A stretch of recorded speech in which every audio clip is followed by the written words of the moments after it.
โอ้เนาะจะแทนการตกขึ้นมาได้อายุยุดาอุนกา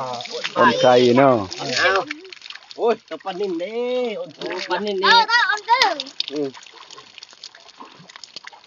าครึ่งเนาะ เขามือตบมันแล้วนะโอ้ทีปลาครึ่งก็มีปลาจิกางก็มีปลาทุกชนิดเนาะ นั่นน่ะตกมานี่เก่งขนาดใหญ่เพิ่นเป็นไงบ้านบ่หน้าน่ะเตี้ยอู้แลถ้าหนังเตี้ย เดี๋ยวแล้วจนบุกกระจุง มาบุกกระจุงกาโตเอ็ม อีอ้ำตัวกูมันก็ป้อมติ โอ้มันก็ต้องจิ้มเลย ไอ้ดอกปลากู แล้วเลิก จุ่มแล้วนี่เขาจะเอาปลาครึ่งนี่ จิ้ม พอ ไอ้ แล้ว สุดท้ายปีอันนี้เขาจะเอาปลาครึ่งนี่ปลากดนี่2ต้น โอ้ปลาครึ่งก็มีเนาะ นี่ลูกปลาเต่า แน่ล่ะแอกก็ชอบโตๆล่ะ เฮ้ยก็ชอบตัวนั้น มา ยาวจุดเพื่อเที่ยวเลย โอ้ยตัวที่แทนที่ยูทูบทำไร แม่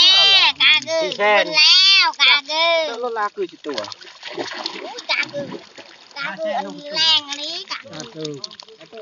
บ้าจะลึก คือไอ้ที่ลูกจูเอง บุญแล้วกากือฮ่าฮ่าฮ่า นั่นนี่มาส เอากาหาย การแก้บุญอดใบตัว เอาตัวเดียวเอาดิคอยพ่อเลย ไปจุกตัวผู้ ข้าวคอยกระจับเอาตัวเดียวเอาดิคอยพ่อเลยเด้อ อยู่ใดปลานินแน่นั้น นี่เลยโอ้กี่ชอบเผ็ดผ้า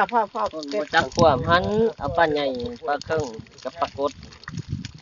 นี่ละปลาใหญ่ ใหญ่ แน่ๆโตๆนะเอาเนี่ย เอาคำเอาใส่กระทงบ่ โอ้นใส่กระสอ เอา บ ไปใส่เบาะรถหันตัวใดอยากได้ไปเอาไปเมียนโลดแน่ใส่กระสอบหั่นงูเอายอก แน่ๆต้นไหนมาเจ้าพ่อจะกินละครบ ชี้ได้ก็ใส่โลด เอาไปใส่เบาะรถก่อนก็ได้เจมเอาไปโลด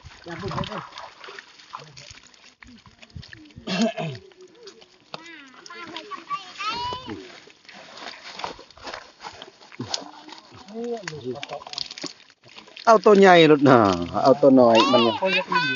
ก็หันแล้วนี่ไปเลี้ยงซำนี้ จับก็บ่อยากจับได้ปลาหนอกจับปลาใหญ่แล้วได้ จะเลี้ยงน้อยแล้วเพื่อสิทันกิน นี่เอา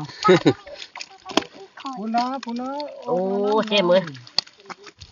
จับรถนี่ตัวนี้เอา มาคอย ได้เป็นเคยตะแวงได้ บ้าคือนักจะประคุมเลยดิประมูช่วย